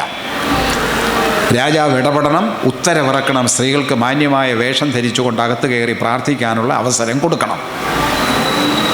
രാജാവിന് കാര്യം പിടികിട്ടി. പിന്നീട് അദ്ദേഹം നാട് കടത്തിയത് ഈ വിദ്വാൻ തന്നെ. പക്ഷേ ഒരു ഉത്തരവിറക്കി, സ്ത്രീക്ക് 2ാം മുണ്ടും ധരിച്ച് കയറാം. പിന്നീട് സ്ത്രീകൾ സാരിയും ഉടുത്തോണ്ട് പോയി. അപ്പോഴും ആദ്യം പ്രശ്നമുണ്ടായി. കാരണം എന്താ? സാരി മലയാള സ്ത്രീകളുടെ വേഷമല്ല. സാരി മലയാളികൾ സ്ത്രീകൾ ഉടുക്കുന്ന വേഷമല്ല. മുണ്ടും 2ാം മുണ്ടും ഉടുക്കും. പിന്നെ മലയാളി സ്ത്രീക്ക് സാരി കിട്ടിയത് എവിടുന്നാ? മലയാളി സ്ത്രീക്കും ലക്ഷ്മി ദേവിക്കും സരസ്വതി ദേവിക്കും സാരി വാങ്ങിച്ചു കൊടുത്തത് രാജാ രവിവർമ്മയാണ്. അദ്ദേഹം ബറോഡയിൽ ചിത്രകല പഠിക്കാൻ പോയപ്പോൾ ഉത്തരേന്ത്യയിൽ അവിടുത്തെ സ്ത്രീകൾ സാരി ഉടുത്ത് നടക്കുന്നത് കണ്ടാൽ അത് മലയാളി സ്ത്രീക്ക് കൊടുക്കാമല്ലോ എന്ന് വന്നു. അപ്പോൾ അവിടെ ഞാൻ പറയുന്ന കാര്യം, നിങ്ങൾ ചിരിച്ചുവെങ്കിലും കലയ്ക്ക് സമൂഹത്തിലൊരു ഏകീകരണം, ഒരു മാനവികതയും ഏകീകരണവും സമീകരണവും കൊണ്ടുവരാൻ സാധിക്കും എന്നതിൻ്റെ തെളിവാണ് ആ ചിത്രകല. അദ്ദേഹം ജനകീയനായ നവോത്ഥാന ചിത്രകലയുടെ ആളായിരുന്നല്ലോ. അങ്ങനെ വന്നു. സാരി ഉടുത്തോണ്ട് കയറിയാലും കുഴപ്പമില്ല. ഇപ്പോൾ 100 കൊല്ലത്തിന് ശേഷം ഇപ്പോൾ തിരിച്ചു വന്നാലോ, തിരുവനന്തപുരത്തെ സ്ത്രീജനങ്ങളുടെ ഭക്തജനങ്ങളുടെ ആവശ്യം ചുരിദാറും ധരിച്ചുകൊണ്ട് പപ്പനാവിൻ്റെ അടുത്ത് പോകണമെന്നുള്ളതാണ്. പറ്റില്ല, അതിപ്പോൾ സമ്മതിച്ചിട്ടില്ല. കാരണം എന്താ? ചുരിദാർ ഏത് രാജ്യക്കാരുടെ വേഷമെന്നറിയാൻ വയ്യ. ഏതായാലും ഇവിടെ വേണ്ട എന്നാണ് പറയുന്നത്. പക്ഷേ അത് സ്ത്രീകൾ നേടിയെടുക്കുമെന്നുള്ള കാര്യത്തിൽ എനിക്ക് സംശയമൊന്നുമില്ല. കാരണം എന്താ? ഒരുമ്പെട്ടിറങ്ങിയാൽ നമുക്ക് നേടിയെടുക്കാൻ പറ്റും. ഞാൻ ഗുരുവായൂർ അന്വേഷിച്ചു. കൃഷ്ണന് വേഷം പ്രശ്നമേ അല്ല. ഏത് വേഷം? ഞാൻ അവിടുത്തെ മുനിസിപ്പൽ ചെയർമാൻ കൃഷ്ണദാസൻ്റെ അടുത്ത് സുഹൃത്താണ്. ഞാൻ അദ്ദേഹത്തോട് ചോദിച്ചു. അപ്പോൾ അടുത്ത ആഴ്ച ഞാൻ പോകുന്നുണ്ട്. അവിടെ ഒരു പുസ്തകോത്സവത്തിന് എന്നെ പ്രസംഗിക്കാൻ ക്ഷണിച്ചിട്ടുമുണ്ട്. അപ്പോൾ പല ക്ഷേത്രങ്ങളിലും സ്ത്രീകൾക്ക് ഇപ്പോൾ പത്മനാഭസ്വാമി ക്ഷേത്രത്തിൽ ഈ കാര്യം സംഭവിക്കുക, ഒറ്റമുണ്ടുടുത്തേ പോകാൻ പറ്റുമെന്നുള്ളത് കൊണ്ട് അതിൽ പ്രതിഷേധിച്ച് സ്ത്രീകൾ അമ്പലത്തിൽ പോകില്ല, എവിടെ ഇരുന്നും പ്രാർത്ഥിച്ചാൽ മതിയല്ലോ. കോട്ടയ്ക്കൽ ഈ പെരിന്തൽമണ്ണയ്ക്കടുത്തൊരു തിരുമാന്താംകുന്ന് ക്ഷേത്രം, ആ ക്ഷേത്രത്തിലൊക്കെ സ്ത്രീകൾക്ക് പോകാൻ പറ്റില്ല, പോകില്ല അവർ, കാരണം സ്ത്രീകളെ കയറ്റില്ല. അവിടെയാണ് മന്നത്ത് പത്മനാഭൻ പ്രസംഗിക്കുന്നത് 32-ൽ. ഏതെങ്കിലും സ്ത്രീയുടെ നഗ്ന ശരീരം കണ്ടെങ്കിൽ മാത്രമേ താൻ അനുഗ്രഹിക്കുകയുള്ളൂ എന്ന് ഏതെങ്കിലും ദേവൻ ഏതെങ്കിലും മതിലിനകത്തിരുന്ന് പറയുകയാണെങ്കിൽ എൻ്റെ സഹോദരിമാർ ആ ക്ഷേത്രത്തിലേക്ക് പോകരുത്. ക്ഷേത്രം ബഹിഷ്കരിക്കാൻ, ഗാന്ധിജി ബഹിഷ്കരിക്കാൻ പറഞ്ഞതുപോലെ ക്ഷേത്രം ബഹിഷ്കരിക്കാൻ മന്നത്ത് പത്മനാഭൻ ആഹ്വാനം ചെയ്യുന്നു. അതുകൊണ്ടാണ് നമ്മൾ അവരുടെ നവോത്ഥാന നായകനെന്ന് 50-ന് ശേഷം നവോത്ഥാന നായരെന്നും പറയാൻ കാരണം. അദ്ദേഹം നവോത്ഥാന നായകനാകുന്നത് അതുകൊണ്ടാണ്. കാരണം കാലത്തിൻ്റെ ആവശ്യം മനസ്സിലാക്കി കാലോചിതമല്ലാത്ത ആചാരങ്ങൾ മാറണം എന്ന് പറഞ്ഞത്. അപ്പോൾ അവിടെ സഞ്ചാര സ്വാതന്ത്ര്യം, ആരാധനാ സ്വാതന്ത്ര്യമൊക്കെ കിട്ടുന്നു. പക്ഷേ ആരാധനാ സ്വാതന്ത്ര്യം കിട്ടി ക്ഷേത്രത്തിനകത്ത് ചെന്ന ആൾക്കാരുടെ സ്ഥിതി എന്താ? ആ ക്ഷേത്രത്തിനകത്ത് നിൽക്കുന്നത് നൂറ്റാണ്ടുകളോ സഹസ്രാബ്ദങ്ങളോ പഴക്കമുള്ള ആചാരങ്ങളാണ്. ശ്രീകോവിലിനകത്ത് പ്രവേശനമില്ല. മേൽശാന്തിയും തന്ത്രിയുമൊക്കെ ഒരു പ്രത്യേക ജാതിക്കാരൻ, കുലത്തൊഴിൽ വാദം ഇപ്പോഴും നിലനിൽക്കുന്നു. തിരുവിതാംകൂർ ദേവസ്വം ബോർഡ് പോലും ശബരിമലയിലെയും മാളികപ്പുറത്തെയും മേൽശാന്തിമാരെ നിയമിക്കാനുള്ള അപേക്ഷ വിളിച്ചപ്പോൾ ക്വാളിഫിക്കേഷൻ്റെ കൂട്ടത്തിൽ മലയാള ബ്രാഹ്മണർ മാത്രം അപേക്ഷിച്ചാൽ മതി എന്ന് പറഞ്ഞിരിക്കുന്നു. ദേവസ്വം ബോർഡ് മാറ്റാൻ നോക്കില്ല. മാറണമെങ്കിൽ ആര് പറയണം? ജനം പറയണം, വിശ്വാസികൾ പറയണം. ഏത് പൂജാരി ആചരിച്ചാലും അകത്തിരിക്കുന്ന ദേവനൊരു മാറ്റവുമില്ല, നിത്യ ചൈതന്യമാണ് അതിൽ നിന്ന് ജ്വലിക്കുന്നതെങ്കിൽ ആ ചൈതന്യത്തെയാണ് ഞങ്ങൾ പൂജിക്കുന്നത്, അല്ലാതെ താറുടുത്ത് തട്ടുടുത്ത് നിൽക്കുന്ന തൻ്റെ പുറം കണ്ടു തൊഴാനല്ല ഞങ്ങൾ വരണത് എന്ന് വിശ്വാസികൾ പറയണം. ജനങ്ങളുടെ ഭാഗത്തു നിന്ന് ആവശ്യം വരണം. അതുതന്നെയാണ് മന്ത്രി രാധാകൃഷ്ണനും പറ്റിയത്. ഏത് മേൽശാന്തിയും പൂജാരിയും വിളക്ക് കൊളുത്തിയതിന് ശേഷം മറ്റൊരാൾക്ക് കൈമാറില്ല. അത് ആചാരമാണ്. നിലത്ത് വയ്ക്കും. കൊളുത്തണമെന്നുള്ളതിന് വേണമെങ്കിൽ എടുത്ത് കൊളുത്താം. മന്ത്രി രാധാകൃഷ്ണൻ പറഞ്ഞു, എനിക്ക് കൊളുത്തേണ്ട കാര്യമൊന്നുമില്ല, ഞാൻ എടുക്കുന്നില്ലേ, അത് നിങ്ങൾ ആചാരവും വെച്ചോണ്ട് അവിടെ ഇരുന്നു. ഞാൻ വിളക്ക് കൊളുത്തിയതുകൊണ്ട് ഇവിടെ മലരുടെയും മനസ്സിലെ അന്ധകാരമൊന്നും മാറാൻ പോണില്ല. അദ്ദേഹത്തിന് കൃത്യമായ ബോധ്യമുണ്ട്. അതുകൊണ്ട് വേണ്ടെന്ന് വെച്ചു. അപ്പോൾ ആചാരങ്ങൾ ഇപ്പോഴും മാറാതെ നിൽക്കുന്നു. ഈ ആചാരങ്ങൾ തുടങ്ങിയതെന്നാ? സഹസ്രാബ്ദങ്ങൾക്ക് മുമ്പാണ്. അപ്പോൾ സഹസ്രാബ്ദങ്ങൾക്ക് മുമ്പുള്ള ആചാരങ്ങൾ ഇപ്പോഴും മാറാതെ നിൽക്കുന്നു. ആ മാറാതെ നിൽക്കുന്ന ആചാരങ്ങൾ മാറ്റാനായിട്ട് നമ്മളെന്താ ചെയ്യുന്നേ? ഗുരുവിൻ്റെയും ചട്ടമ്പി സ്വാമിയുടെയും അല്ലെങ്കിൽ മന്നത്ത് പത്മനാഭൻ്റെയും അയ്യങ്കാളിയും ആദ്യഘട്ടത്തിൽ നിരക്ഷരനായിരുന്ന മഹാപണ്ഡിതനായ VT ഭട്ടതിരിപ്പാട് 17-ാം വയസ്സിൽ മുഴുവൻ ഋഗ്വേദ സൂക്തങ്ങളും കാണാതെ പറയുന്ന മഹാപണ്ഡിതനായിരുന്നു അദ്ദേഹം. പക്ഷേ എഴുതാനും വായിക്കാൻ അറിഞ്ഞുകൂടാ. എഴുത്തും വായന അറിയുന്നവനാണ് നമ്മൾ സാക്ഷരൻ എന്ന് പറയുന്നത്. അതൊരു തിയാടിക്കുട്ടിയുടെ സ്ലേറ്റ് എഴുതി അദ്ദേഹം പഠിച്ചത്. പിന്നെ സാമൂഹ്യ വിപ്ലവകാരിയായത്, അടുക്കളയിൽ നിന്ന് ആ സ്ത്രീയെ പിടിച്ച് അരങ്ങത്തേക്ക് കൊണ്ടുവന്നത്, അവളെ പിന്നെ തൊഴിൽ കേന്ദ്രത്തിലേക്ക് അയച്ചതൊക്കെ അങ്ങനെയാണ്. അപ്പോൾ കാലോചിതമായി മാറ്റം, നിലവിലിരിക്കുന്ന പലതും കാലഹരണപ്പെട്ടതാണെന്നുള്ള തോന്നലും ആ ബോധ്യത്തിൻ്റെ അടിസ്ഥാനത്തിൽ ചെയ്യലുമാണ് നവോത്ഥാനം എന്ന് പറയുന്നത്. നമ്മുടെ എത്ര പുരുഷന്മാർക്ക് ആ ബോധ്യം ഉണ്ടായിട്ടുണ്ട്? സ്ത്രീകൾക്ക് ആ ബോധ്യം ഉണ്ടായിട്ടുണ്ട്. എത്ര പുരുഷന്മാർക്ക് ആ ബോധ്യം ഉണ്ടായിട്ടുണ്ട്? ഇപ്പോഴും അമ്പലത്തിൽ കയറുമ്പോൾ ഉടുപ്പൂരി വെച്ചിട്ടല്ലേ കയറുന്നേ? ഉടുപ്പൂരി വെച്ചിട്ടല്ലേ കയറുന്നത്? എന്നെ ഉടുപ്പിട്ടുകൊണ്ട് കയറാൻ അനുവദിക്കണമെന്ന് ഏതെങ്കിലും ഭക്തസഖാവ് ഇതുവരയ്ക്കും പറഞ്ഞില്ല. നമുക്ക് പറയാം. അതാണ് സാഹിത്യകാരന്മാരുടെയും സാംസ്കാരിക പ്രവർത്തകരുടെയും നവോത്ഥാന പ്രവർത്തകരുടെയും കർത്തവ്യം. അത് പറയാനുള്ള തൻ്റെ ഇടമുണ്ടാവണം. ആ തൻ്റെ ഇടം 32-ാം വയസ്സിൽ കാണിച്ചയാളാണ് ശ്രീനാരായണ ഗുരു. കടപ്പുറത്ത് മീൻ പിടിക്കുന്ന വലയ്ക്ക് കേടുപാടുകൾ തീർത്തുകൊണ്ടിരുന്ന ആ വലയിൽ നിന്നും ഒരു ചരട് മുറിച്ചെടുത്ത് അവിടെ ഇരുന്ന മുക്കുവൻ്റെ മാറത്ത് വിലങ്ങനെ കെട്ടി അവനെ ബ്രാഹ്മണനായിട്ട് പ്രഖ്യാപിച്ചത് പരശുരാമനെന്നാണ് ചട്ടമ്പി സ്വാമി പറഞ്ഞത്. പ്രാചീന മലയാളം എന്ന കൃതി വായിക്കുക. അപ്പോൾ ബ്രാഹ്മണരാരായി? മുക്കുവനെ പൂണൂലിട്ട് ബ്രാഹ്മണനാക്കിയെന്നല്ലേ ഇന്ന് ആർക്കെങ്കിലും പറയാൻ ധൈര്യമുണ്ടോ? ഈ മനുഷ്യരെ നമ്മളെല്ലാം കാപ്പിരിയുടെ മക്കളാണെന്ന് പറയാൻ?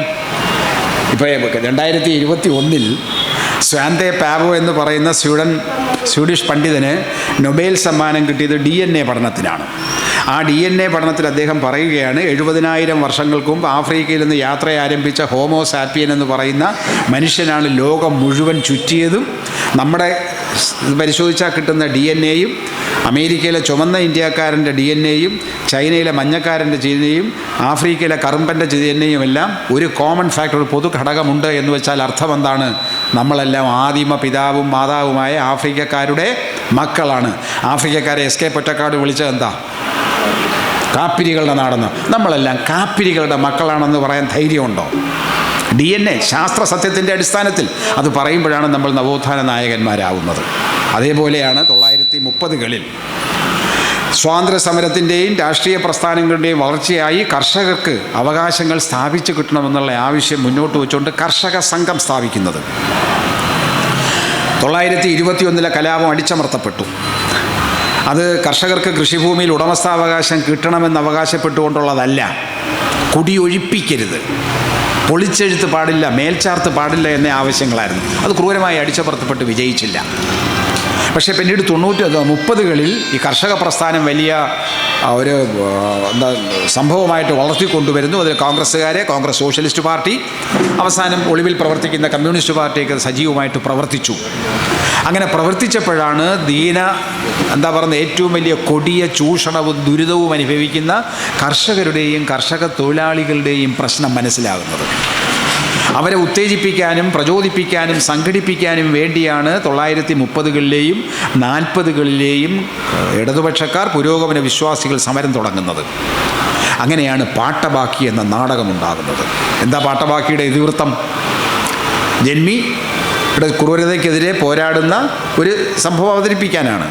തൊട്ടു പിന്നാലെ തൊഴിലാളികളുടെ പ്രശ്നം വരുന്നു. തകഴിയുടെ ഒരു നാടകമുണ്ട് തൊഴിലാളി വർഗത്തിൻ്റെ ശക്തി പറയിക്കുന്ന തരത്തിൽ.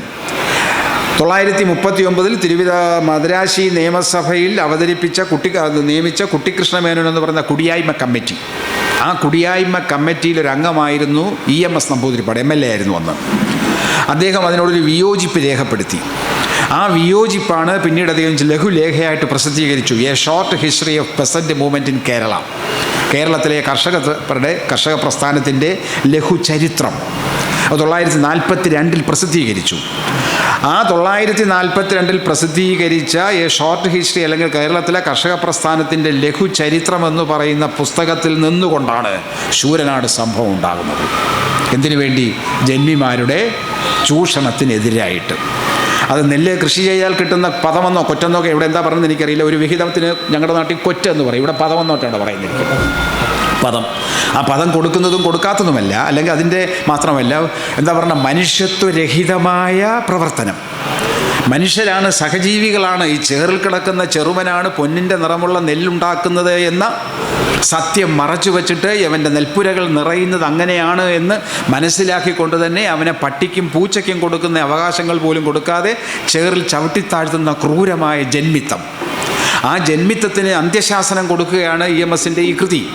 അത് തിരുവിതാംകൂർ പ്രദേശം ശക്തമായി വരുമ്പോഴാണ് ആലപ്പുഴയിലെ പണിമുടക്കൊക്കെ വരുന്നത്. എങ്ങനെയാണ്? 39-ലെ പണിമുടക്ക് തൊഴിലാളികളുടേതാണെങ്കിലും പുന്നപ്ര വയലാർ സമരം ഏതിൻ്റേതായിരുന്നു?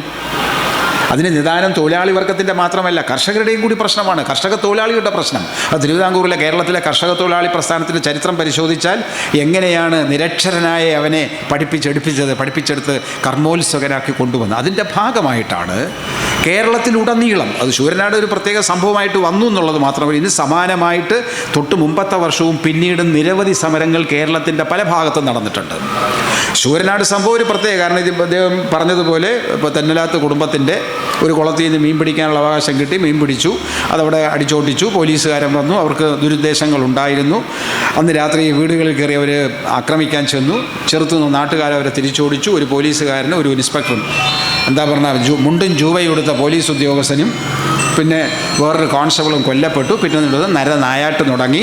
അന്നത്തെ തിരുവിതാംകൂർ പ്രധാനമന്ത്രിയായിരുന്ന പറവൂർ ടി കെ നാരായണപിള്ള രംഗത്തെത്തുന്നു. തെന്നല വീട്ടിൽ ചെല്ലുന്നു, കാര്യങ്ങൾ തീരുമാനിക്കുന്നു. ശൂരനാടെന്നൊരു ഗ്രാമം ഇനി ഭൂമുഖത്ത് വേണ്ട പ്രഖ്യാപിക്കും. ഇങ്ങനെ വിചാരിച്ചാൽ തോണ്ടി ചേർത്തി കളയാൻ പറ്റുമോ? അങ്ങനെ പ്രഖ്യാപിക്കുന്നു. ആ പ്രഖ്യാപനത്തിന് ദുർവ്യാഖ്യാനങ്ങളുണ്ടായി. അതാണെന്ന് IG ചന്ദ്രശേഖരൻ നായർ എഴുതിയ അദ്ദേഹത്തിൻ്റെ ആത്മകഥയിൽ പറയുന്നത്. അതിന് വേറൊരു അർത്ഥത്തിലേക്ക് തന്നെ വ്യാപിപ്പിച്ചു. എന്താണത്? ഈ 1948 കമ്മ്യൂണിസ്റ്റ് പാർട്ടി ഒരു സമ്മേളനം പിന്നെ കൽക്കട്ടയിൽ ചേർന്നിട്ട് ഒരു പ്രമേയം അംഗീകരിച്ചു, സായുധ വിപ്ലവത്തിൻ്റെ എന്ന് പറഞ്ഞിട്ട് ആണ് കൽക്കട്ട തീസിസ് എന്ന് പറയുന്നത്. ആ കൽക്കട്ട തീസിസ് വഴി പാവപ്പെട്ടവനെ കയറൂരി വിട്ട് വാളും കുന്തവും മറ്റേ പ്രയോജനരഹിതമായ വാരിക്കുന്തമൊക്കെ കൊടുത്തുവിട്ട് നേതാക്കന്മാർ ഒളിവിലിരുന്നിട്ട് യവനെ രക്തസാക്ഷിയാക്കി പിന്നീട് നേതാക്കളാകാൻ ശ്രമിച്ച ഈ 48-ലെ പിന്നെ കൽക്കട്ട തീസിസിൻ്റെ ദുരന്തമാണ് ഈ ശൂരനാട് കലാപമെന്ന് വരുത്താനാണ് IG ശ്രമിക്കുന്നത്. അത് പലരും പിന്നെ കോൺഗ്രസ്സുകാർ പറഞ്ഞു നടന്നു. കാരണം കോൺഗ്രസ്സുകാരേക്കാൾ ബുദ്ധി സിവിൽ സർവീസ് ഉദ്യോഗസ്ഥനായ IG ചന്ദ്രശേഖരനുണ്ട്. അതായത് IPS പരീക്ഷ എഴുതി പാസ്സായ ആളാണ്. അദ്ദേഹത്തിന് വേറൊരു ഗുണവും കൂടിയുണ്ട്. നെടുമങ്ങാട്ടൊരു വലിയ തറവാട്ടിലെ ആളാണ് IG ചന്ദ്രശേഖരൻ നായർ. അതുകൊണ്ട് തന്നെ മറ്റൊരു തറവാടായ പിന്നെ തെന്നല കുടുംബമായിട്ട് ഒരു ബന്ധമുണ്ടാകും. ബന്ധുക്കളാണോന്ന് എനിക്കറിയില്ല, ഒരു മാനസികമായൊരു അടുപ്പം ഉണ്ടാകാൻ സാധ്യതയുണ്ട്. കാരണം അദ്ദേഹത്തിന് 100 കണക്കിന് ഏക്കർ ഭൂമിയുള്ളൊരു തറവാട് നെടുമങ്ങാട് താലൂക്കിലുണ്ടായിരുന്നു. അപ്പോൾ ജന്മിത്വത്തിൻ്റെ അവകാശങ്ങൾ സ്ഥാപിക്കണം. ജന്മിയെ ജന്മിയാക്കി നിർത്തുന്ന, പത്തായങ്ങൾ നിറയ്ക്കുന്ന, നെൽപ്പുരകൾ നിറയ്ക്കുന്ന, അവർക്ക് സാമ്പത്തികമായി എല്ലാ ഉന്നമനത്തിനും വേണ്ടി പ്രവർത്തിക്കുന്ന സാധാരണക്കാരന് യാതൊന്നും കൊടുക്കാൻ പാടില്ല. അവൻ നികൃഷ്ട ജീവിയായതുകൊണ്ട് അവനെ അടിച്ചമർത്തണം. ഈ മനോഭാവത്തിനെതിരെയാണ് കലാപം. അത് കൽക്കട്ട തീസിസിൻ്റെ ഇടയ്ക്ക് വന്നുപെട്ടു എന്നുള്ളത് വേണം ഞാൻ പറയാൻ. കാരണം 950 ജനുവരി മാസത്തിലാണ് ഈ ശൂരനാട് കലാപം നടക്കുന്നത്. 950 ജൂൺ മാസത്തിൽ എന്നുവെച്ചാൽ ഇടവപ്പാതിയിൽ നെയ്യാറ്റിൻകര താലൂക്കിലെ ആനാവൂർ വില്ലേജിൽ വള്ളിച്ചിറ എന്ന് പറഞ്ഞ ഗ്രാമത്തിൽ കർഷക സംഘത്തിൻ്റെ സമരം നടന്നു. അതും 50 പൈസയായിരുന്ന കൂലി 1 രൂപയാക്കണം എന്നാണ്. കോരിച്ചൊരിയുന്ന മഴയത്ത് വെളിമ്പറമ്പിൽ കൊടുക്കുന്ന ചോറ് അല്ലെങ്കിൽ കഞ്ഞി അടച്ചുറപ്പുള്ള അല്ലെങ്കിൽ ചോരാത്ത ഒരു കൂര കെട്ടി അവിടെ കൊടുക്കണം. രാജൻ വേണ്ട, രാജഭരണം വേണ്ട എന്നാണ് മുദ്രാവാക്യം. രാജൻ വേണ്ട, രാജഭരണം വേണ്ട എന്ന് വെച്ചാൽ നേരത്തെ തന്നെ 938 തിരുവിതാംകൂറിലെ സ്റ്റേറ്റ് കോൺഗ്രസ് പറഞ്ഞു വരുന്നതാണ് ഉത്തരവാദിത്വ സമരം, ഉത്തരവാദിത്വ ഭരണം, ജനപ്രതിനിധികൾക്ക് ഭരിക്കാൻ അവസരം. അപ്പോൾ രാജാവ് വേണ്ട എന്നാണ്. അപ്പോൾ ആ രാജാവ് വേണ്ട. അപ്പോൾ രാഷ്ട്രീയ മുദ്രാവാക്യമുണ്ട്, സാമ്പത്തിക മുദ്രാവാക്യമുണ്ട്, മനുഷ്യാവകാശ സംബന്ധമായ മുദ്രാവാക്യമുണ്ട്. ഇതൊക്കെ നേടിയെടുക്കുന്നതിന് വേണ്ടിയിട്ടാണ് ആ സമരം. നെയ്യാറ്റിൻകര താലൂക്കിൽ തന്നെ മൈലച്ചൽ എന്നൊരു സ്ഥലമുണ്ട്. അവിടെയും ഇതിന് സമാനമായ സമരം അന്ന് നടന്നിരുന്നു. ഇങ്ങനെ നോക്കിയാൽ കേരളത്തിൻ്റെ പല ഭാഗത്തും ഈ കാലഘട്ടത്തിൽ സമരം നടക്കുന്നു. എന്താ സമരം നടക്കാൻ കാരണം? നേരത്തെ തന്നെ കർഷകരെ ജന്മിമാർ പീഡിപ്പിക്കുന്നു. ജന്മിത്തമാണ് ഏറ്റവും വലിയ ശത്രുവായിട്ട് തിരുവിതാംകൂർ മലബാർ പ്രദേശത്ത് നിൽക്കുന്നതെന്ന് അറിയാം. പക്ഷേ 47 ഇന്ത്യക്ക് സ്വാതന്ത്ര്യം കിട്ടിയല്ലോ. ആ കിട്ടിയ സ്വാതന്ത്ര്യം ആർക്കാണ് സ്വാതന്ത്ര്യം കിട്ടിയത്? അധികാരം ഇന്ത്യക്കാരുടെ കയ്യിലേക്ക് മാറി വന്നപ്പോൾ പട്ടം താണുപിള്ളയുടെയോ പറവൂർ TK നാരായണപിള്ളയുടെയോ മനസ്സിൽ മാറ്റം വന്നോ? മനോഭാവത്തിൽ മാറ്റം വന്നോ? ഇല്ല. 47 പോലീസ്, 47 ഓഗസ്റ്റ് 15 പോലീസ് ഓഗസ്റ്റ് 16 അവൻ്റെ സ്വഭാവം മാറുമോ? ഉദ്യോഗസ്ഥ മനോഭാവം മാറുമോ? 47 ഓഗസ്റ്റ് 15 വരെ ജനങ്ങളെ എങ്ങനെയാണോ തല്ലിയും ചതച്ചും കൊന്നുകൊണ്ട് അവിടെ ഒരു ഇടിയൻ നാരായണപിള്ള ഉണ്ടായിരുന്നു തിരുവനന്തപുരത്ത്. ഒരു മിന്നൽ പരമേശ്വരൻ പിള്ള, ഇതൊക്കെയാണ് 50-ലെ കലാപം അടിച്ചവർത്താൻ പോയ മിന്നൽ പരമേശ്വരൻ പിള്ള, ഇടിയൻ നാരായണൻ എന്നൊക്കെ കുടിയ ക്രൂരമായ മർദ്ദനം അഴിച്ചുവിടുന്ന പോലീസ് ഉദ്യോഗസ്ഥന്മാർ. ആഗസ്റ്റ് 15 സ്വാതന്ത്ര്യം കിട്ടിയോണ്ട് 16-ാം തീയതി ഞങ്ങൾ നല്ലവരായി കളയാം, പോലീസുകാരും തല്ലുകയില്ല കൊല്ലുകയില്ല എന്ന് പറഞ്ഞാൽ സമ്മതിക്കും. അവൻ്റെ മനോഭാവത്തിൽ മാറ്റം വരുമോ? ഉദ്യോഗസ്ഥ വൃന്ദം മാറിയില്ലല്ലോ, ബ്യൂറോക്രസി മാറിയില്ലല്ലോ. 940 തന്നെയാണ് തിരുവിതാംകൂറിലെയും മലബാറിലെയൊക്കെ സർക്കാർ ജീവനക്കാർ സംഘടിക്കുന്നത് NGO അസോസിയേഷൻ ഉണ്ടാക്കുന്നതും. അവർ സംഘടിച്ച് പ്രവർത്തിക്കുകയും ശമ്പള വർധനവിന് വേണ്ടി സമരം ചെയ്യുകയൊക്കെ ചെയ്തതിൻ്റെ പേരിൽ ഒരുപാട് പേരെ പിരിച്ചുവിട്ടു. പിന്നീട് NGO യൂണിയൻ്റെ നേതാക്കളായി തീർന്ന നിരവധി പേരെ പിരിച്ചുവിട്ടു. ആ പിരിച്ചുവിട്ടവരെയൊക്കെ പിന്നെ 57-ലെ സർക്കാരാണ് തിരിച്ചെടുത്തത്. അറിയുമായിരിക്കും, തിരിച്ചെടുത്തത്. പോലീസുകാരും അങ്ങനെ തന്നെയാണ്, ക്രൂരമായ പ്രവർത്തനമാണ് നടത്തുന്നത്. കൂട്ടത്തിൽ ആരെങ്കിലും കൊല്ലപ്പെടും. കൊലയെ ഞാൻ ന്യായീകരിക്കുകയില്ല. ഏറ്റുമുട്ടൽ ആര് ചാവില്ല എന്നൊക്കെ പറയാൻ പറ്റില്ല. അപ്പോൾ 47 സ്വാതന്ത്ര്യം കിട്ടിയെങ്കിലും ആ സ്വാതന്ത്ര്യം ജനങ്ങളുടെ സ്വാതന്ത്ര്യമായിട്ട് അവർക്ക് അനുഭവപ്പെടുന്നില്ല. വില്ലേജ് ഓഫീസിൽ കയറാൻ പൊലയനും പറയനും പേടിയാണ്. അവന് കയറിക്കൂടാന്നുള്ളതാണ് വിശ്വാസം, അവൻ്റെ മനോഭാവം തോന്നും. നമുക്ക് അമ്പലത്തിൽ കയറാം, ഈ വലിയ ഭീമാകാരമായി നിൽക്കുന്ന അമ്പലം കണ്ടാൽ നമുക്ക് കയറാവോ കേട്ടൊന്ന് പേടിയുണ്ടാവില്ലേ? തിരുവനന്തപുരത്തെ സെക്രട്ടേറിയറ്റ് ഇപ്പോഴങ്ങനെ ആയിരിക്കില്ല. പണ്ട് ഞാനൊക്കെ കുഞ്ഞായിരിക്കുന്ന കാലത്ത് തിരുവനന്തപുരത്ത് മുമ്പ് ഇതിനകത്ത് കയറാവുന്നൊരു പേടിയാണ് എനിക്കുണ്ടായിരുന്നത്. കാരണം ഈ ഭീമാകാരമായ അതിൻ്റെ രൂപം ആൾക്കാരെ ആദ്യം അമ്പരപ്പ്, പിന്നെ ബഹുമാനം ഭയം. അങ്ങോട്ട് കയറാമോ? വില്ലേജ് ഓഫീസിൽ ചെരുപ്പിട്ട് കയറാത്തവർ ഇപ്പോഴും ഉണ്ട്. ഇപ്പം നല്ല സ്മാർട്ട് വില്ലേജ് ഓഫീസാക്കി നല്ല മിനുങ്ങുന്ന ടൈൽസൊക്കെ ഇട്ട് വെച്ചൊക്കെ കയറാവോ? 2 പ്രാവശ്യം ചവിട്ടി നോക്കിയതിന് ശേഷം നമ്മൾ കയറുകയുള്ളൂ ചെരുപ്പിട്ടുകൊണ്ട്. പേടിയാണ്. കാരണം പരമ്പരാഗതമായിട്ട് ഉദ്യോഗസ്ഥന്മാർ നമ്മുടെ മനസ്സിലുണ്ടാക്കിയ അനുഭവം അതാണ്. കാരണം ഭരണം ജനങ്ങൾക്ക് വേണ്ടിയിട്ടല്ല, ഭരിക്കുന്നവർക്ക് വേണ്ടിയിട്ടാണ്, ഭരണത്തിന് നേതൃത്വം കൊടുക്കുന്നവർക്ക് വേണ്ടിയിട്ടാണ്, അതിൻ്റെ പിന്നിൽ പ്രവർത്തിക്കുന്ന ജന്മിമാർക്കും മുതലാളിമാർക്കും വേണ്ടിയിട്ടാണെന്നുള്ള തോന്നൽ ആണ് സ്വാതന്ത്ര്യം കിട്ടിയപ്പോൾ. അതുകൊണ്ടാണ് അന്നേ വരെ മുരത്ത കോൺഗ്രസ് വിരുദ്ധന്മാർ കോൺഗ്രസിനെ, അന്ന് തിരുവിതാംകൂറിലെ സ്റ്റേറ്റ് കോൺഗ്രസിനെ വിളിക്കുന്നത് എന്താണ് കോൺഗ്രസ് എന്താക്കി ഈ ഗാന്ധിയെക്കുറിച്ചും കോൺഗ്രസിനെ കുറിച്ചുമൊക്കെ പറഞ്ഞത്, കോൺഗ്രസ് എന്താക്കി മാന്തി പുണ്ണാക്കി. ഉത്തരവാദ പ്രക്ഷോഭം നടക്കുമ്പോൾ അവർ വിളിച്ചാണ് കോൺഗ്രസ് എന്താക്കി മാന്തി പുണ്ണാക്കി. വിളിക്കുന്ന ആരാ? ജന്മിയുടെ ആൾക്കാർ, മുതലാളിമാരുടെ ആൾക്കാർ. അവരെന്ത് ചെയ്തു? 47 ആഗസ്റ്റ് 15 കഴിഞ്ഞപ്പോൾ കോൺഗ്രസ്സുകാരായി. അന്നേ വരെ അവർക്ക് കോൺഗ്രസിനോട് വെറുപ്പ്. പിന്നീട് കോൺഗ്രസ്സിൽ കയറിയാലേ ഭരിക്കാൻ പറ്റൂ, തങ്ങളുടെ താല്പര്യം സംരക്ഷിക്കാൻ കഴിയൂ എന്നുള്ളതുകൊണ്ട് അവർ കോൺഗ്രസ്സുകാരാകുന്നു. അങ്ങനെയാണ് കോൺഗ്രസ്സുകാരനായിരുന്ന പറവൂർട്ടിക്കയും അല്ലെങ്കിൽ പിന്നെ നമ്മുടെ നമ്മുടെ പട്ടം താണുപിള്ളയുമൊക്കെ ജനവിരുദ്ധരായി, തൊഴിലാളി വിരുദ്ധരായി തീരുന്നത്. അതിന് അന്ത്യം വരുന്ന എപ്പോഴാണ്? 57 സർക്കാർ വന്നപ്പോഴാണ്. 57 സർക്കാരിനെ കുറിച്ച് നമ്മൾ പറഞ്ഞു കിടക്കുന്ന 2 നിയമങ്ങളെക്കുറിച്ചാണ്, വിദ്യാഭ്യാസ നിയമവും കാർഷിക ബന്ധ നിയമവും. അത് രണ്ടും നിങ്ങൾ മറക്ക്. ജനങ്ങളാക്കി സ്വന്തം കാലിൽ നിൽക്കാനായിട്ട് തൻ്റെ ഇടത്തോടെ നട്ടല് നിവർത്തി തലയുയർത്തി നിൽക്കാൻ നമ്മളെ പ്രാപ്തരാക്കിയത് വേറെ ചില നിയമങ്ങളുണ്ട്. ഒന്ന് ഭരണപരിഷ്കാര നിയമം. EMSൻ്റെ തന്നെ നേതൃത്വത്തിലുള്ള ഭരണപരിഷ്കാര കമ്മീഷൻ കേരളത്തിൻ്റെ ഭാവി എങ്ങനെയായിരിക്കും രൂപരേഖ തയ്യാറാക്കുന്നു. പിരിച്ചുവിട്ട ജീവനക്കാരെ മുഴുവൻ തിരിച്ചെടുത്തു. ശൂരനാട് കേസിൽ ശിക്ഷിക്കപ്പെട്ടവരെ ജയിൽ മോചിതരാക്കി എന്നുള്ളത് മാത്രമല്ല, തിരുക്കൊച്ചിയിലും മലബാറിലും ശമ്പള പരിഷ്കരണത്തിന് വേണ്ടിയും ഡിയർനെസ് അലവൻസിന് വേണ്ടി അല്ലെങ്കിൽ ക്ഷാമബത്തയ്ക്കും വേണ്ടി സമരം ചെയ്തതിൻ്റെ പേരിൽ, ജനങ്ങളെ സംഘടിപ്പിച്ചതിൻ്റെ പേരിൽ അത് സർക്കാർ വിരുദ്ധമാണെന്ന് വ്യാഖ്യാനിച്ചുകൊണ്ട് പിരിച്ചുവിട്ട ജീവനക്കാരെ 6-7 കൊല്ലത്തിന് ശേഷം തിരിച്ചെടുത്തു. NP ചെലപ്പനായിരുന്നു എന്നൊക്കെ പറയുന്ന നമ്മുടെ NGOയുടെ നേതാക്കളൊക്കെ തിരിച്ചു വന്നത് അങ്ങനെയാണ്. അവരെയൊക്കെ തിരിച്ചെടുത്തു. അപ്പോൾ എന്താ സർക്കാരിൻ്റെ മനോഭാവത്തിലെ മാറ്റം നോക്കൂ. 49, 50 അല്ലെങ്കിൽ 52 കാലത്തുള്ള പറവൂർ TKയുടെയോ പട്ടത്തിൻ്റെയോ TM വർഗീസിൻ്റെയോ മനോഭാവമല്ല 57 സർക്കാരിൻ്റെ മനോഭാവം. ഉദ്യോഗസ്ഥ ഭരണപരിഷ്കാരം. സെക്രട്ടേറിയറ്റിലല്ല ഭരണം കേന്ദ്രീകരിക്കേണ്ടത്, ഗ്രാമതലത്തിലാണ് എന്നുള്ളതാണ്. അതാണ് 4 നൂറ്റാണ്ടിന് ശേഷം ജനകീയാസൂത്രണത്തിലൂടെയും ഭരണത്തിൽ മാറ്റം വരുന്നത്. മറ്റൊന്ന്, ഇടിയൻ നാരായണപിള്ളമാരും നൈജി ചന്ദ്രശേഖരനാരും ഉള്ളപ്പോൾ പോലീസിൻ്റെ മനോഭാവം എന്താണെന്നുള്ള സർക്കാരിനറിയാം. കാരണം ഒരുപാട് ഇടി കൊണ്ടവന്മാരാണ് 57 മന്ത്രിമാരായത്. പോലീസിൻ്റെയും ഭരണത്തിൻ്റെയും പിന്നെ കെടുതി രക്ഷപ്പെടാൻ വേണ്ടി ഒളിവിൽ പോയവരാണ് 57 മന്ത്രിമാരായിരിക്കുന്നത്. അപ്പോൾ ഒരു ഭരണഘടന പറയുന്നത് എന്താ? India is a welfare state, ക്ഷേമരാഷ്ട്രമാണ്. ഒരു ക്ഷേമരാഷ്ട്രത്തിലെ പോലീസ് എങ്ങനെയായിരിക്കണമെന്നതിനെക്കുറിച്ച് പഠിച്ച് റിപ്പോർട്ട് സമർപ്പിക്കാനായി NC ചാറ്റർജിയുടെ അധ്യക്ഷതയിൽ കമ്മിറ്റിയെ നിയമിച്ചു. NC ചാറ്റർജി. ആ NC ചാറ്റർജി എന്ന് പറയുന്നയാൾ പിന്നീട് ലോക്സഭാ സ്പീക്കറായി തീർന്ന സോമനാഥ് ചാറ്റർജിയുടെ അച്ഛനാണ്, സുപ്രീം കോടതി അഭിഭാഷകനായിരുന്നു. അവരാണ് പോലീസ് ജനകീയമാകേണ്ടതിൻ്റെ കാര്യം. പോലീസ് ഉദ്യോഗസ്ഥന്മാർക്ക് വേണ്ടത്ര ആനുകൂല്യങ്ങൾ കൊടുക്കണം, അവരെ പരിഷ്കരിക്കണം, മനോഭാവത്തിൽ മാറ്റം വരുത്തണം, അവരെ വിശ്രമമില്ലാതെ ജോലി ചെയ്യുന്ന അവസ്ഥയൊക്കെ മാറ്റുന്നതോടൊപ്പം തന്നെ ജനങ്ങളുമായിട്ട് സംവദിക്കുമ്പോൾ ജനങ്ങളെ അവരെങ്ങനെ കാണണം? ജനമൈത്രിയായിരിക്കണം.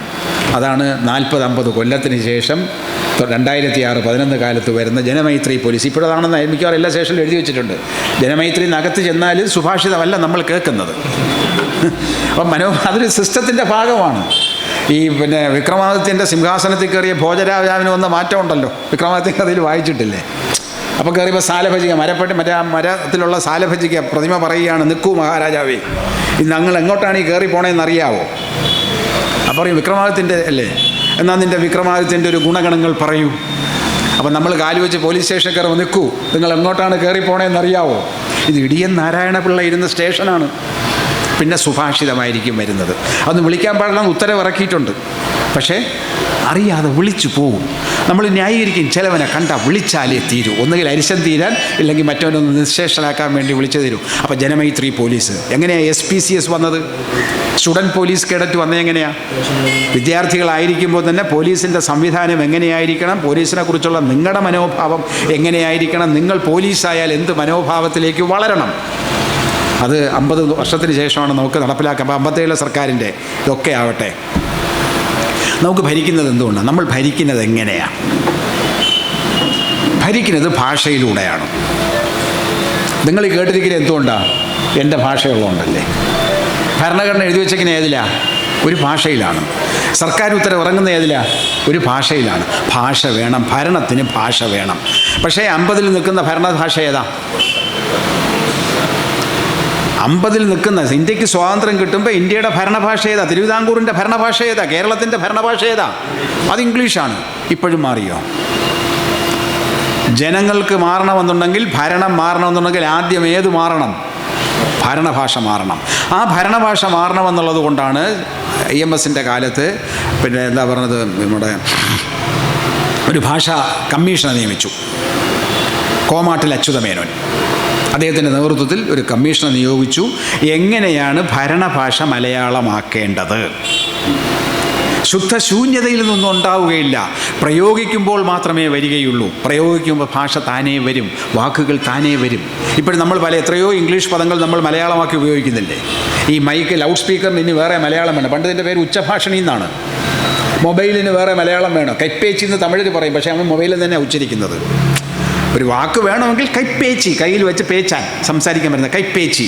പക്ഷേ മൊബൈലിൽ തന്നെ പറഞ്ഞാൽ നമുക്ക് എളുപ്പം മനസ്സിലാവും. മൈക്കും കാറും ഫാനും ലൈറ്റും ഒക്കെ ഇനി മാറ്റേണ്ട കാര്യം. അതൊക്കെ മലയാളമായി കഴിഞ്ഞു. സർക്കാരും ഹജൂരും പേഷ്കാരും ഠാണയും ഹവീൽദാരും ജമേദാരും ഒക്കെ മലയാളം വാക്കുകളല്ലേ, ആയിക്കഴിഞ്ഞില്ലേ?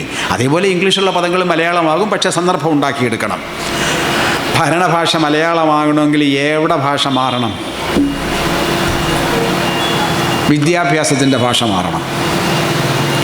ഭരണഭാഷ മലയാളമാകണമെങ്കിൽ മാറേണ്ടതെവിടെ? ശുദ്ധജലം കിട്ടണമെങ്കിൽ ഉറവ കണ്ടെത്തണം, ഇല്ലേ? നമുക്കിപ്പോൾ ബ്ലീച്ചിങ് പൗഡറുണ്ട്, നമുക്ക് ശുദ്ധീകരിച്ച് കുപ്പിയിലടച്ച് കുടിക്കാം. പക്ഷേ പണ്ട് ഈ ബ്ലീച്ചിങ് പൗഡർ ഇല്ലായിരുന്ന കാലത്ത് നമ്മൾ കിണർ വെട്ടി കുഴിച്ചത് എങ്ങനെയാണ്? ശുദ്ധജലം നേരിട്ട് കോരി കുടിക്കില്ലായിരുന്നു. കൈക്കുമ്പിളി കോരി കുടിക്കുന്ന തോടുകൾ ഇവിടെ ധാരാളം ഉണ്ടായിരുന്നില്ലേ? കിണറിൽ നിന്ന് കോരി മടമടാറ്റി നമ്മൾ വെള്ളം കുടിക്കില്ല. ഇപ്പോഴും ഞാൻ വീട്ടിൽ പോയാൽ കുടിക്കാം. എൻ്റെ നാട്ടിൽ കുടിക്കാൻ പറ്റുന്ന ശുദ്ധമായ വെള്ളം ആ കിണറിലുണ്ട്. അപ്പോൾ ശുദ്ധമായ ഭാഷയുണ്ടാവണമെങ്കിൽ, ശുദ്ധമായ ഭാഷയിൽ പ്രയോഗിക്കാനും ഭരിക്കാനും കഴിയണമെങ്കിൽ വിദ്യാഭ്യാസത്തിൻ്റെ ഭാഷ മലയാളമാവണം, മാതൃഭാഷയാവണം.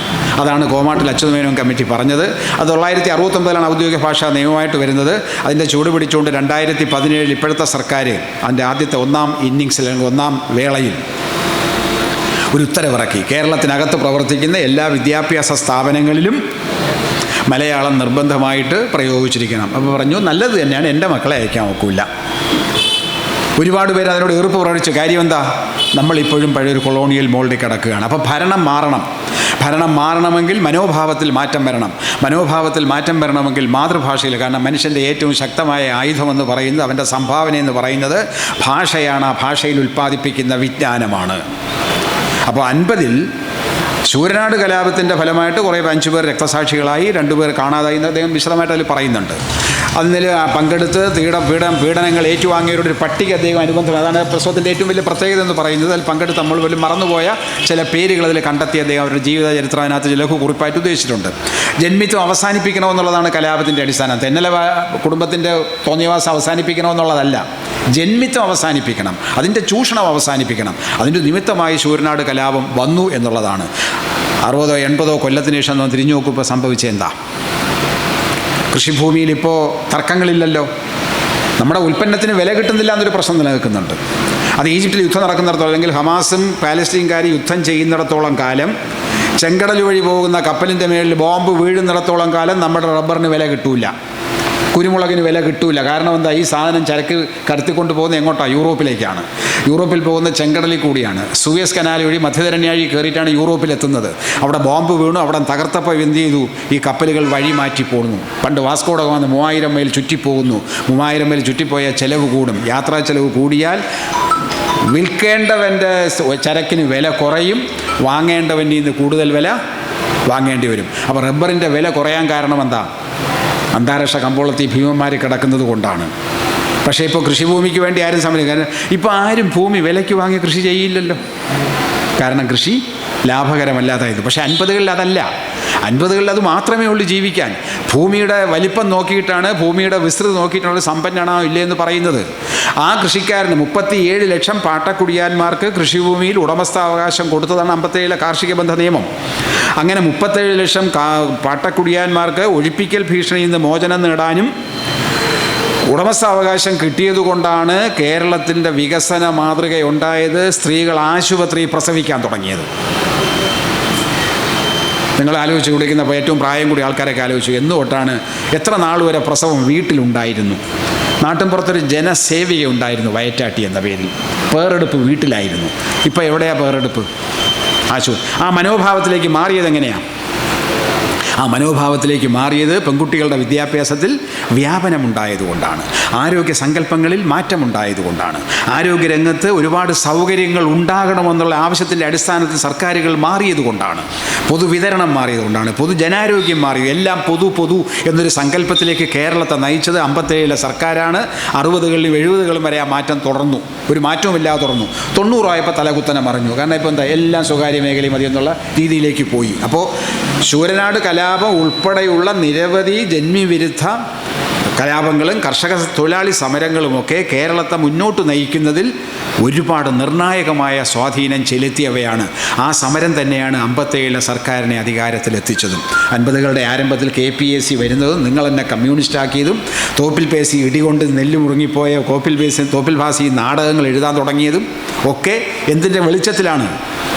പാട്ടവാക്കി അതിന് മുമ്പേ വന്നിരുന്നു. പക്ഷേ 50കളിലെ ഈ ആദ്യത്തെ 4-5 കൊല്ലക്കാലത്തെ തീവ്രമായ KPACയുടെ പ്രവർത്തനമാണ് നാടകത്തിലൂടെ, കലയിലൂടെ നമ്മൾ കൊയ്യും വയലെല്ലാം നമ്മുടേതാകും പൈങ്കളിയെന്നും ആകാശത്ത് കാണുന്ന അമ്പിളിക്കല അരിവാളാണെന്നും ONVക്ക് എഴുതാൻ തോന്നി. എന്തുകൊണ്ടാണ്? ആ കർഷകൻ്റെ മനസ്സുള്ളത് കൊണ്ടാണ്. തൊഴിലാളിയുടെ മനസ്സ്, കർഷകൻ്റെ മനസ്സ് മാത്രം, തൊഴിലാളിയുടെ മനസ്സ് തന്നെ വേണം. ഈ വളഞ്ഞിരിക്കുന്ന അരിവാളാണ് ആകാശത്ത് പിടിവിട്ടു പോയി ആകാശത്ത് അമ്പിളിക്കലയായി മാറി എന്നുള്ള കവിഭാവന ഒരു നിരക്ഷരരായ അക്ഷരാഭ്യാസമില്ലാത്ത ഒരുപാട് ആൾക്കാരെ ആവേശഭരിതരാക്കുകയും അവർ കമ്മ്യൂണിസ്റ്റ് പാർട്ടി അധികാരത്തിലെത്തിക്കുകയും ചെയ്തു. ആ അധികാരത്തിലെത്തിച്ചതിൻ്റെ പരോക്ഷമായ ഒരു സ്വാധീനം ചെലുത്തിയത് ശൂരനാട് കലാപമാണ്. അതിനു മുമ്പ് നടന്ന പുന്നപ്ര വയലാർ കലാപങ്ങളാണ്. മലബാറിൽ നടന്ന കലാപങ്ങളാണ്. ആ തലത്തിൽ നോക്കുമ്പോൾ ഈ പുസ്തകത്തിന് പ്രസക്തിയുണ്ട്, സർവ്വകാലിക പ്രസക്തിയുണ്ട്. കർഷക പ്രസ്ഥാനത്തിൻ്റെ ചരിത്രം പഠിക്കുന്നവരായിരുന്നാലും, കേരളത്തിലെ ജന്മിത്വത്തിൻ്റെ ചരിത്രം പഠിക്കുന്നവരായിരുന്നാലും, തൊഴിലാളി വർഗത്തിൻ്റെ ചരിത്രം പഠിക്കുന്നവരായിരുന്നാലും, എങ്ങനെയാണ് കമ്മ്യൂണിസ്റ്റ് പാർട്ടിയും ഇടതുപക്ഷ മനോഭാവമുള്ള ആൾക്കാരും കൂടി മന്ത്രിസഭ രൂപീകരിച്ചാൽ ഉണ്ടാകുന്ന മാറ്റം, ആ മാറ്റം എവിടുന്ന് വരുന്നു? നേതാക്കന്മാർക്ക് തോന്നുന്നത് കൊണ്ടല്ല, അവരെ തോന്നിപ്പിക്കുന്നതാണ് ജനങ്ങൾ. അധികാരം ജനങ്ങൾക്കാണെന്നുള്ള സങ്കല്പത്തിലേക്ക് എത്തിക്കാൻ കഴിഞ്ഞത് ഈ സമരങ്ങൾക്കാണ്. അതിൻ്റെ ഏറ്റവും നല്ലൊരു ഉദാഹരണമാണ് ഈ പുസ്തകം. ഞാൻ അവസാനിപ്പിക്കുന്നു. നന്ദി, നമസ്കാരം.